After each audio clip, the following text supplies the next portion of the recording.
So this Roomba has just come to a stop. It ran unaided about 20 minutes or so. It's done a pretty good job actually. It's not entirely finished. I'm going to check its bin, but you can see it's done a pretty good job. There's still some dust lying along the carpet because it's still there, but you can see certain areas it has cleaned it, and I reckon if we give it another go, if we empty the bin, give it another go, we should see even better results. So let's have a look at the bin. Let's flip him over. So yeah, the bin is very full anyway. And you can see, look at the brush. I mean, that brush. Something went wrong.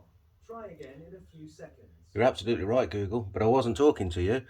So you can see there's, I should really change that brush. But this vacuum potentially was going to go. I can get rid of it because the J7 would take its place. And now, well, I don't know. So let's get him emptied.